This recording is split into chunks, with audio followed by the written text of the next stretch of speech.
Bien, Denis Lacroix, on vous retrouve pour que vous nous parliez des questions de prospective au sein de l'Institut français de recherche pour l'exploitation de la mer. Alors, la première question qui vient à l'esprit, c'est de vous demander pourquoi est-ce que l'IFREMER, qui est dans le domaine des sciences dures, fait de la prospective. Quel est le besoin, pour un institut comme le vôtre, d'aller voir loin devant?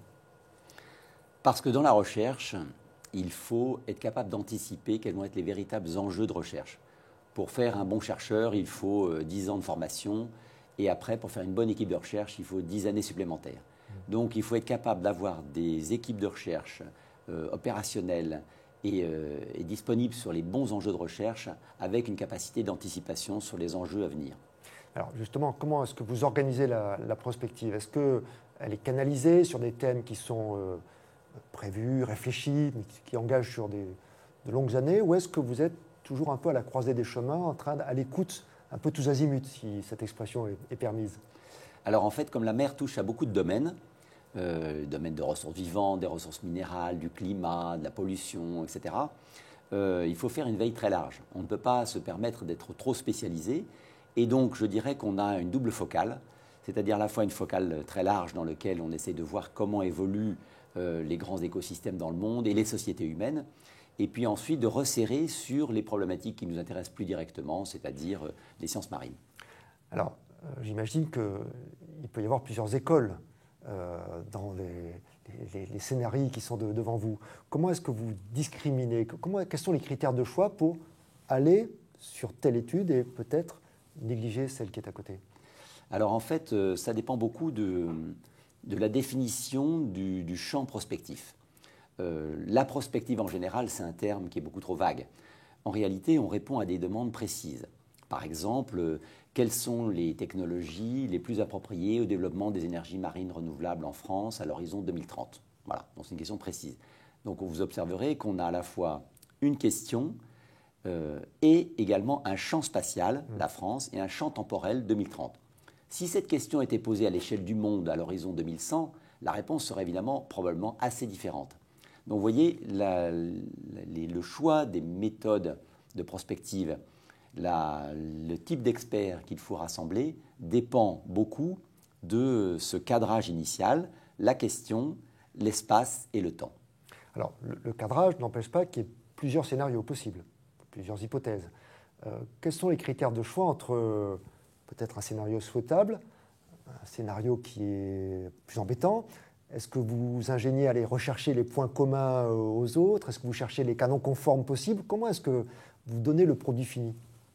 Alors, en fait, l'idée, je dirais, est on pourrait prendre la parabole d'un avion qui décolle d'un aérodrome, qui monte très haut, qui voit loin, et ensuite qui doit revenir pour atterrir et donner une indication sur la voie à suivre ou le meilleur tracé d'une autoroute, etc. Donc, la première contrainte, je dirais, c'est d'essayer de voir le plus large possible, de ne pas oublier des scénarios qui pourraient être surprenants, étonnants, imprévus, mais qui néanmoins ont des probabilités d'occurrence, comme on dit, significatives. Après, quand on a essayé d'ouvrir les différents scénarios, enfin j'utilise ce terme-là parce que c'est la méthode royale, la voie royale, je dirais, qui est utilisée en prospective, mais il y a bien d'autres méthodes. À ce moment-là, il faut essayer de voir si on souhaite aller vers un scénario particulier, auquel cas on va réfléchir à quels sont aux moyens à mettre en œuvre pour y arriver. C'est le scénario souhaitable. Soit on considère qu'on n'a pas les moyens de pouvoir trancher vraiment entre les différents scénarios, et on utilise à ce moment-là, on considère qu'ils sont équiprobables, ils ont la même chance d'arriver, et on recherche à ce moment-là quelles sont les mesures sans regret, c'est-à-dire les décisions qu'il faudra prendre dans tous les cas pour faire face à l'imprévu, en tout cas de ce qui peut être projeté dans l'avenir. Alors justement, vous avez prononcé un mot important qui est le mot imprévu. On a beau se barder de précautions d'études, il reste toujours une part d'imprédictible. Est-ce que vous avez des exemples d'imprévus, heureux ou malheureux, qui ont interféré sur des scénarios qui avaient été pourtant soigneusement pesés? Alors des imprévus, bien sûr, ça fait partie de la démarche en tant que méthode. Il y a des imprévus heureux, on découvre des gisements intéressants de minerais, on découvre que la biodiversité résiste mieux qu'on ne pensait à des formes de pollution, on découvre des algues qui ont des propriétés remarquables. juste pour les algues, un exemple simple, c'est qu'on connaît à peu près quelques milliers d'espèces correctement et on sait qu'il y en a des centaines de milliers. Donc vous voyez, il y a encore de la marge pour de l'imprévu. Et dedans, on a découvert notamment des algues qui étaient très riches en lipides, donc d'où l'intérêt éventuel de les utiliser comme carburant vivant et non pas comme carburant fossile, comme le pétrole, pour compenser le fait qu'on épuise des gisements fossiles. Voilà un exemple. Une divine surprise, si je puis dire. Il y a également des mauvaises surprises, la vitesse à laquelle, par exemple, les polluants sont disséminés dans l'ensemble de l'océan. Fukushima, donc la catastrophe de Fukushima en donne un bon exemple. Eh bien, des millions de tonnes de débris se sont retrouvés à la mer et aujourd'hui, on continue à lessiver donc, cette centrale. Et donc, ça veut dire qu'il y a un immense panache dont on ne connaît pas le devenir, qui est en train de rentrer dans ce qu'on appelle le gyre nord-pacifique, c'est-à-dire cette grande boucle qui fait le tour du Pacifique Nord et du coup qui lance, je dirais, qui laisse dériver toute une grande quantité de produits toxiques à une échelle énorme et ça, on ne peut pas le prédire. Donc il y a de bonnes surprises et de mauvaises surprises. Est-ce que vous rentrez dans le champ des sciences humaines dès lors que la mer, ce sont aussi les zones littorales, est-ce que vous vous intéressez à la vie des hommes en bord de mer ou est-ce que c'est un peu à l'extérieur des problématiques de l'Ifremer, autrement que par l'aspect de nourriture? D'accord. Alors si, on s'y intéresse pour une très bonne raison. C'est comme vous le savez, la mer monte.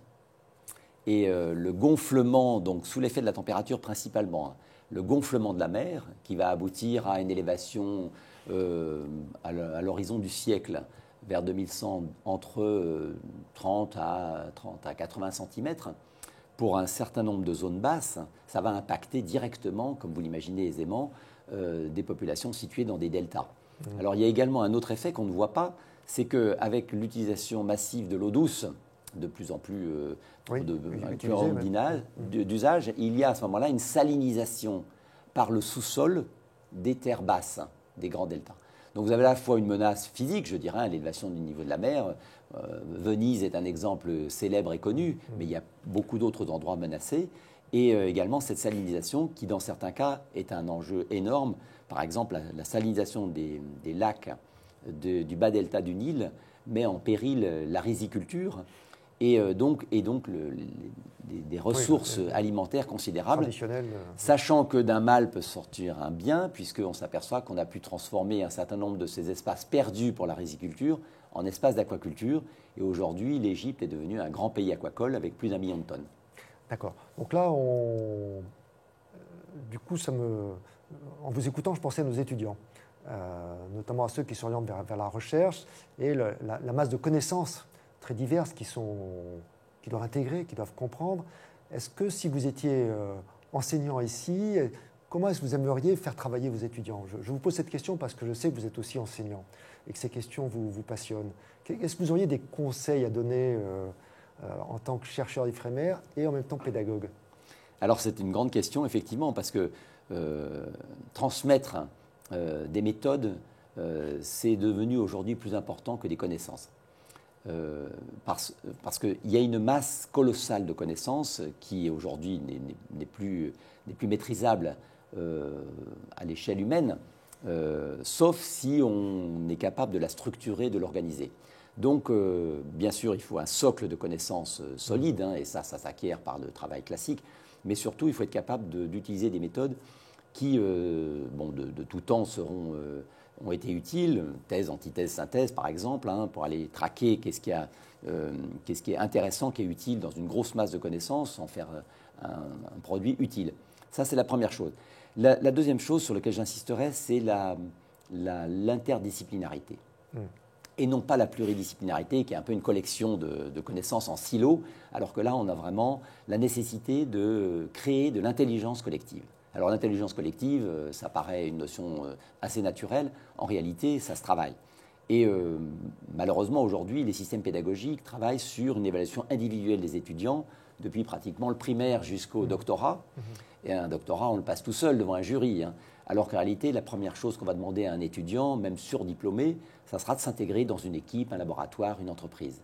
Donc là, il y a vraiment besoin, à mon avis, d'insister sur ces deux aspects, la capacité d'acquérir des méthodes, une boîte à outils de méthodes qui serviront toujours, quelle que soit l'augmentation des connaissances, et la capacité de travailler en équipe pour créer vraiment cette intelligence collective dont on a besoin pour faire face à des enjeux qui sont évidemment de plus en plus complexes, donc qui nécessitent cette capacité d'une réponse collective à des enjeux qui concernent l'ensemble du groupe. Est-ce que vous, dernière question, Denis Lacroix, est-ce que dans cette pluridisciplinarité, dans un métier qui est scientifique comme le vôtre, vous dites qu'il serait bien qu'il y ait aussi un éthicien, un théologien, un philosophe, ou est-ce que vous conservez une certaine étanchéité des mondes? Alors, tout dépend de la question posée. C'est un peu facile comme réponse, mais si c'est on a besoin, par exemple, de réponses très précises, purement scientifiques, par exemple, sur la modélisation de l'évolution du climat. Bon, là, il n'y a pas besoin il ne faut pas d'état d'âme. Il faut faire ça, même si on aboutit à un scénario catastrophe qui ne fait pas plaisir, il faut pouvoir dire c'est le plus probable. Et trop souvent, on a voulu faire des scénarios médians parce que ça faisait plaisir à beaucoup de monde. Mais en fait, là, le scientifique, il doit être parfaitement objectif. Par contre, quand il s'agit de traiter de l'évolution des sociétés et la manière avec laquelle elles vont gérer l'écosystème Terre, puisque maintenant il ne s'agit plus d'une collection d'écosystèmes, il s'agit d'un écosystème Terre complet à gérer et il concerne l'humanité tout entière. Et la mer, d'ailleurs, est un de ces liens majeurs, comme l'atmosphère. Bon, la mer n'a pas de frontières, donc ça n'aurait aucun sens de gérer un problème d'une certaine manière dans un pays, alors qu'en fait, on partage ça. Je cite la mer Méditerranée, par exemple, la mer Baltique, et vous pensez à d'autres, bien sûr.